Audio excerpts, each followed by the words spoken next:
പ്രിയമുള്ളവരെ നമസ്കാരം. ഒരു റിയൽ എസ്റ്റേറ്റ് ഇൻവെസ്റ്റർ റിയൽ എസ്റ്റേറ്റിലേക്ക് ഇൻവെസ്റ്റ്മെൻറ്റിനായി കടന്നു വരുന്നതിന് മുമ്പ് നിർബന്ധമായിട്ടും അറിഞ്ഞിരിക്കേണ്ട ഏറ്റവും പ്രധാനപ്പെട്ട ഒരു വിഷയമാണ് ഇന്ന് നാം ചർച്ച ചെയ്യുന്നത്. പൊതുവെ റിയൽ എസ്റ്റേറ്റിൽ കൺസൾട്ടേഷൻ നൽകുന്നവർ ഇത്തരത്തിലുള്ള വിഷയങ്ങൾ പലരുമായിട്ടും ഷെയർ ചെയ്യാറില്ല എന്നുള്ളതാണ്. എന്നാൽ നമ്മൾ ഏതൊരു ബിസിനസ്സിലേക്ക് കടക്കുമ്പോഴും ഏതൊരു ബിസിനസ്സിനും അതിന് സ്ട്രെങ്ത്തും ഉണ്ടാവും, വീക്ക്നെസ്സും ഉണ്ടാവും. അപ്പോൾ ആ ബിസിനസ്സിലേക്ക് കടക്കുന്നതിന് മുമ്പ് തീർച്ചയായിട്ടും അതിൻ്റെ സ്ട്രെങ്ത്തും വീക്ക്നെസ്സും പഠിച്ച് മനസ്സിലാക്കിയതിന് ശേഷം മാത്രം ആ ബിസിനസ്സിലേക്ക് കടക്കുക എന്നുള്ളതാണ്.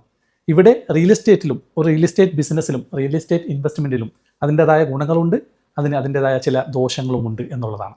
അതുകൊണ്ട് തന്നെ എത്തരത്തിലുള്ള ഗുണങ്ങളാണ് റിയൽ എസ്റ്റേറ്റ് ഇൻവെസ്റ്റ്മെൻറ്റിലുള്ളത്, അതുപോലെ തന്നെ എത്തരത്തിലുള്ള നെഗറ്റീവ് ഭാഗങ്ങളും റിയൽ എസ്റ്റേറ്റിലുണ്ട് എന്നതുകൂടി മനസ്സിലാക്കേണ്ടത് ഒരു റിയൽ എസ്റ്റേറ്റ് ഇൻവെസ്റ്റർക്ക് വളരെ ഇമ്പോർട്ടൻ്റ് ആയിട്ടുള്ള ഒരു കാര്യമാണ്. ഇത്തരത്തിലുള്ള പഠനങ്ങളിലൂടെ തീർച്ചയായിട്ടും റിയൽ എസ്റ്റേറ്റിൽ ഉണ്ടാവാൻ സാധ്യതയുള്ള വെല്ലുവിളികളെ മുന്നിൽ കണ്ടുകൊണ്ട് അത്തരത്തിലുള്ള പ്രിക്കോഷൻസുകൾ എടുത്തുകൊണ്ട് നിങ്ങൾക്ക് ഒരു മികച്ച ഇൻവെസ്റ്റർ ആവാൻ സാധിക്കുമെന്നുള്ളതാണ്. വിഷയത്തിലേക്ക് കടക്കുന്നതിന് മുമ്പ് നിങ്ങൾ ആദ്യമായിട്ടാണ് ഈ വീഡിയോ കാണുന്നതെങ്കിൽ ദയവായിട്ട് ഈ ചാനൽ സബ്സ്ക്രൈബ് ചെയ്യുക. സാമ്പത്തിക വിഷയത്തെക്കുറിച്ചും എങ്ങനെയാണ് വിവിധ മേഖലകളിൽ നമ്മുടെ സമ്പത്ത് ഇൻവെസ്റ്റ്മെൻറ്റ് നടത്തി മികച്ച ലാഭം ഉണ്ടാക്കിയെടുക്കാം എന്നതിനെക്കുറിച്ചുള്ള വിവിധ വിഷയങ്ങളാണ് ഈ ചാനലിൽ ഞാൻ കൈകാര്യം ചെയ്യുന്നത്. റിയൽ എസ്റ്റേറ്റ് ഇൻവെസ്റ്റ്മെൻറ്റിൻ്റെ ഗുണങ്ങളും വെല്ലുവിളികളെയും കുറിച്ച് പഠിക്കുന്ന ഈ സബ്ജക്റ്റിൽ നമുക്ക് ആദ്യം അതിൻ്റെ ഗുണങ്ങളെക്കുറിച്ച് ആദ്യം ഒന്ന് പഠിക്കാം. റിയൽ എസ്റ്റേറ്റിൻ്റെ പ്രോസിനെ കുറിച്ച് നമ്മൾ പഠിക്കുമ്പോൾ ഏറ്റവും ഇമ്പോർട്ടൻ്റ് ആയിട്ടുള്ള കാര്യം അതൊരു സ്റ്റഡി ഇൻകം നിങ്ങൾക്ക് തരുന്നുണ്ട് എന്നുള്ളതാണ്.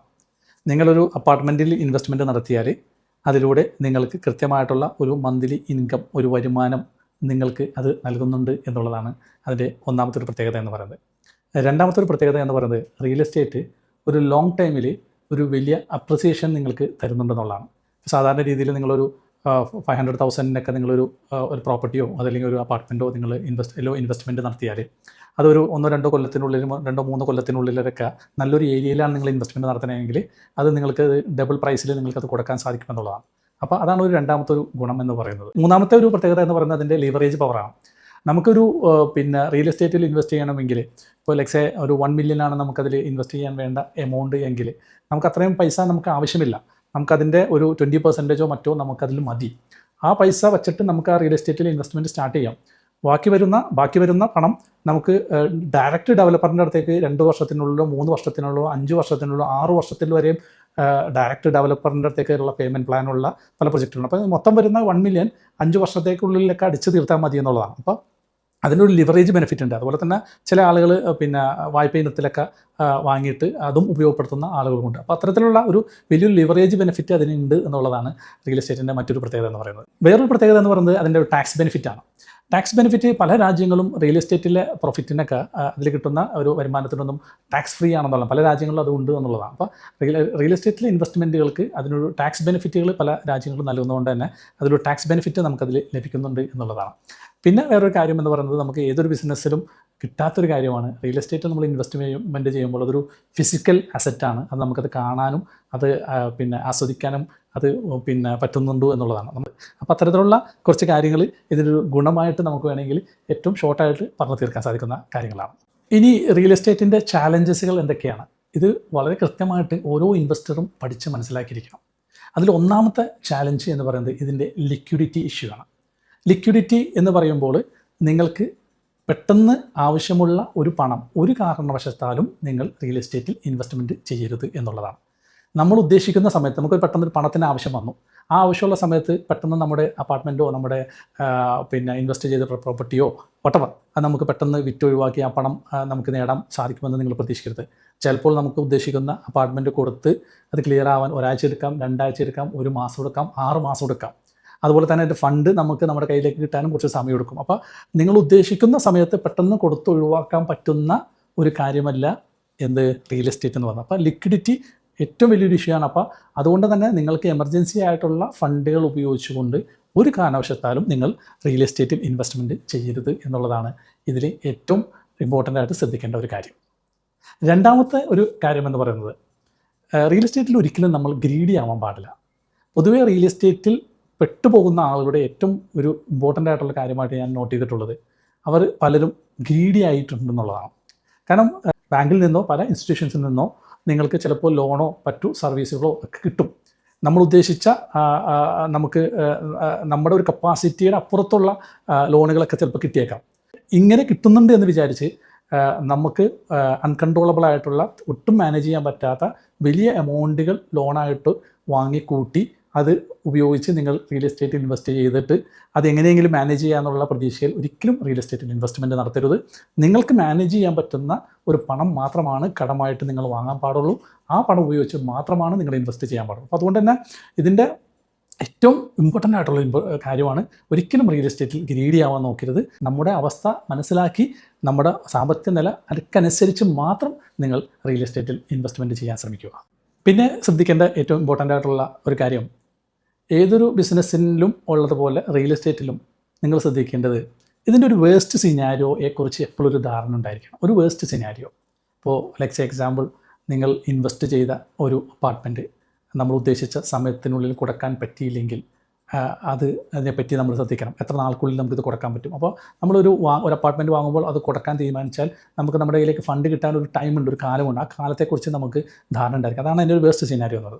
അതുപോലെ തന്നെ നമുക്ക് നമ്മുടെ അപ്പാർട്ട്മെൻറ്റിൽ നമുക്കൊരു ടെനൻറ്റിനെ കിട്ടിയിട്ടില്ല, അത് നമുക്ക് താമസക്കാരനെ കിട്ടിയിട്ടില്ലാത്തൊരവസ്ഥ വരികയാണെങ്കിൽ, അതല്ലെങ്കിൽ മാർക്കറ്റിൽ എന്തെങ്കിലും ഒരു ക്രൈസിസ് ഉണ്ടാവുകയാണെങ്കിൽ, ഓക്കെ, അതല്ലെങ്കിൽ നിങ്ങൾക്ക് ഈ അപ്പാർട്ട്മെൻറ്റ് നിങ്ങൾ ഏതെങ്കിലും കടത്തിലൂടെയാണ് എടുത്തിട്ടുള്ളതെങ്കിൽ ആ കടം വീട്ടാനുള്ള പൈസ നിങ്ങൾക്ക് മറ്റു വരുമാന മാർഗ്ഗത്തിലൂടെ കിട്ടാതെ വരുന്ന ഒരു അവസ്ഥ ഉണ്ടാവുകയാണെങ്കിൽ അതിൻ്റെ വേസ്റ്റ് സിനാരിയോ എന്താണ്? അപ്പോൾ അത്തരത്തിലുള്ള ഇതിൻ്റെ ഏതൊരു ബിസിനസ്സിലുള്ള പോലെ തന്നെ റിയൽ എസ്റ്റേറ്റ് ഇൻവെസ്റ്റിൽ എപ്പോഴും ശ്രദ്ധിക്കേണ്ടത് അതിൻ്റെ ഒരു വേസ്റ്റ് സിനാരിയോയും കൂടി നിങ്ങൾ മനസ്സിലാക്കണം. അതുകൂടി പഠിച്ചതിന് ശേഷം മാത്രമാണ് അതിൽ ഇൻവെസ്റ്റ് ചെയ്യാൻ പാടുള്ളൂ എന്നുള്ളതാണ്. നിങ്ങൾ റിയൽ എസ്റ്റേറ്റിൽ ഒരു അപ്പാർട്ട്മെൻറ്റ് ഒരു പ്രോപ്പർട്ടിയോ വാങ്ങുമ്പോൾ നിങ്ങളൊരു പ്രോപ്പർട്ടി മാത്രമല്ല വാങ്ങുന്നത്, അതിൻ്റെ കൂടെ വേറെ കുറച്ച് തലവേദനകളും കൂടി നിങ്ങൾ തലയിലേക്ക് എടുത്ത് വെക്കുന്നുണ്ട്. അതിൻ്റെ മെയിൻ്റനൻസ് കോസ്റ്റ്, അതിൻ്റെ മാനേജ്മെൻറ്റ് കോസ്റ്റ്, അത്തരം കാര്യങ്ങളെക്കുറിച്ചൊക്കെ ഏകദേശം ധാരണ ഉണ്ടാവണം. ഒരിക്കലും ഞാനൊരു പ്രോപ്പർട്ടി വാങ്ങി അതുകൊണ്ട് തന്നെ എനിക്ക് ഇനി അതൊരു വലിയ സംഭവമായി, അത് വരുമാനമായി എന്ന് വിചാരിക്കരുത്. അതിൻ്റെ ഒരു മാനേജ്മെൻറ്റ് കോസ്റ്റ് ഉണ്ടാവും, ഒരു മെയിൻ്റനൻസ് കോസ്റ്റ് ഉണ്ടാവും. അപ്പോൾ അതിനെക്കുറിച്ചൊക്കെ ഒരു ധാരണ ഉണ്ടാവണം. നമുക്ക് എത്ര ഒരു മന്ത്ലി മെയിൻ്റനൻസ് കോസ്റ്റ് ഉണ്ടായേക്കാം, അങ്ങനെയാണെങ്കിൽ ഇത്ര മെയിൻ്റനൻസ് കോസ്റ്റ് കഴിഞ്ഞാൽ ഇത്ര വരുമാനം ഉണ്ടെങ്കിൽ ഇത്ര ലാഭമുണ്ട്, അതിനെക്കുറിച്ചൊക്കെ ഒരു ധാരണയും കൂടി നിങ്ങൾക്ക് ഉണ്ടായിരിക്കണം. അപ്പോൾ അതുകൊണ്ട് എപ്പോഴും മാനേജ്മെൻറ്റ് കോസ്റ്റിനെ പറ്റി, മെയിൻ്റനൻസ് കോസ്റ്റിനൊക്കെ പറ്റി ഒരു ധാരണ നിങ്ങൾക്ക് ഉണ്ടായിരിക്കേണ്ടിയിരിക്കുന്നു. ഇനി ഇമ്പോർട്ടൻ്റ് ആയിട്ടുള്ളൊരു പോയിൻ്റ് എന്ന് പറയുന്നത്, മാർക്കറ്റിൽ റിയൽ എസ്റ്റേറ്റ് എപ്പോഴും മുകളിലേക്ക് തന്നെയാണ് പോകുന്നത് എന്ന് വിചാരിക്കരുത്. ഏതൊരു ഇൻവെസ്റ്റ്മെൻറ്റിലും ഏതൊരു മാർക്കറ്റിലും മാർക്കറ്റ് ഒരു അപ്പ് ആൻഡ് സൈഡിലേക്ക് പോകുമ്പോൾ തന്നെ കുറച്ച് കഴിയുമ്പോൾ ഒരു റിവേഴ്സ് മോഡിലേക്ക് വരും. അതുപോലെ തന്നെ വീണ്ടും അതിനുശേഷം തിരിച്ച് വീണ്ടും ഒരു അപ്പ് ആൻഡ് സൈഡിലേക്ക് പോകും. അപ്പോൾ നമ്മൾ റിയൽ എസ്റ്റേറ്റ് ഇൻവെസ്റ്റ് ചെയ്യുമ്പോൾ ഒരു ലോങ് ടൈം ഇൻവെസ്റ്റർ ആണെങ്കിൽ നിങ്ങൾ ഒരിക്കലും പേടിക്കേണ്ട ആവശ്യമില്ല. മറിച്ച് നിങ്ങളൊരു ഷോർട്ട് ടൈം ഇൻവെസ്റ്റർ ആണെങ്കിൽ ചിലപ്പോൾ മാർക്കറ്റിൽ ഉണ്ടാകുന്ന എന്തെങ്കിലും ഫൈനാൻഷ്യൽ ക്രൈസിസുകളോ മറ്റു എന്തെങ്കിലും ഇഷ്യൂസുകളോ ഒരുപക്ഷെ നമ്മുടെ റിയൽ എസ്റ്റേറ്റ് പ്രോപ്പർട്ടി ഇൻവെസ്റ്റ് ചെയ്തിട്ടുള്ള പ്രോപ്പർട്ടിയുടെ മാർക്കറ്റ് വാല്യൂ കുറക്കാൻ സാധ്യതയുണ്ട് ഷോർട്ട് ടൈമിലേക്കാണെങ്കിൽ പോലും. പക്ഷേ അതൊരു ലോങ് ടൈമിലാണെങ്കിൽ അതൊരു പ്രോബ്ലം വരുന്നില്ല. അപ്പോൾ അതുകൊണ്ട് തന്നെ മാർക്കറ്റിൽ ഒരിക്കലും റിയൽ എസ്റ്റേറ്റ് ഓൾവേസ് മുകളിലേക്ക് പോകുമെന്ന് വിചാരിക്കാൻ പാടില്ല. എപ്പോഴും റിയൽ എസ്റ്റേറ്റ് മുകളിലേക്ക് പോകുമ്പോൾ തന്നെ അതിന് ചെറിയൊരു യു ടേൺ ഉണ്ടാവും. അത് കഴിയുമ്പോൾ വീണ്ടും അത് സ്റ്റഡി ആയിട്ട് വീണ്ടും തിരിച്ച് കയറി പോകും. അപ്പോൾ അതുകൊണ്ട് ആ ഒരു തലത്തിനെക്കുറിച്ചും നിങ്ങൾക്ക് കൃത്യമായിട്ടുള്ള ഒരു ധാരണ ഉണ്ടായിരിക്കണം. അവസാനമായിട്ട് എങ്ങനെയാണ് ഈ റിസ്ക്കും റിവാർഡും ബാലൻസ് ചെയ്യുക? വളരെ സിമ്പിളാണ്. നമ്മൾ ഒരിക്കലും ഒരു കാരണവശാലും ലിവറേജ് മിസ്യൂസ് ചെയ്യാൻ പാടില്ല. അതുപോലെ തന്നെ മാർക്കറ്റിൽ ഗ്രീഡി ആവാൻ പാടില്ല. മറ്റൊന്ന്, നമ്മുടെ കയ്യിൽ എമർജൻസി ഫണ്ട് നമ്മുടെ കയ്യിൽ ഓൾവേസ് ഉണ്ടായിരിക്കണം. പിന്നെ ശ്രദ്ധിക്കേണ്ടത് ഇതിൽ ഉണ്ടാവാൻ സാധ്യതയുള്ള വേസ്റ്റ് സിനാരിയോ എന്താണ് എന്നതിനെക്കുറിച്ചൊരു ധാരണ ഉണ്ടായിരിക്കണം. ഇത്തരം കാര്യങ്ങളെക്കുറിച്ചൊക്കെ ഏകദേശം ഒരു ധാരണ ഉള്ള ഒരു ഇൻവെസ്റ്ററാണ് നിങ്ങളെങ്കിൽ തീർച്ചയായിട്ടും റിയൽ എസ്റ്റേറ്റ് ഇൻവെസ്റ്റ്മെൻറ്റ് നിങ്ങൾക്ക് ഏറ്റവും മികച്ച ഒരു ഇൻവെസ്റ്റ്മെൻറ്റ് തന്നെയാണ്.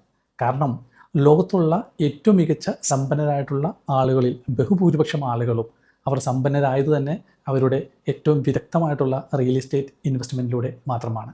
ഇനി നിങ്ങൾ ദുബായിൽ ഒരു റിയൽ എസ്റ്റേറ്റ് ഇൻവെസ്റ്റ്മെൻറ്റ് ആഗ്രഹിക്കുന്നുണ്ടെങ്കിൽ, ദുബായിലെ റിയൽ എസ്റ്റേറ്റ് ഇൻവെസ്റ്റ്മെൻറ്റിനെ കുറിച്ചുള്ള കൺസൾട്ടേഷൻ നിങ്ങൾക്ക് ലഭിക്കുന്നില്ലെങ്കിൽ അത്തരം കാര്യങ്ങൾക്ക് നിങ്ങൾക്ക് എന്നെ ബന്ധപ്പെടാം. എൻ്റെ നമ്പർ ഈ വീഡിയോയുടെ ഡിസ്ക്രിപ്ഷനിൽ ഞാൻ നൽകിയിട്ടുണ്ട്.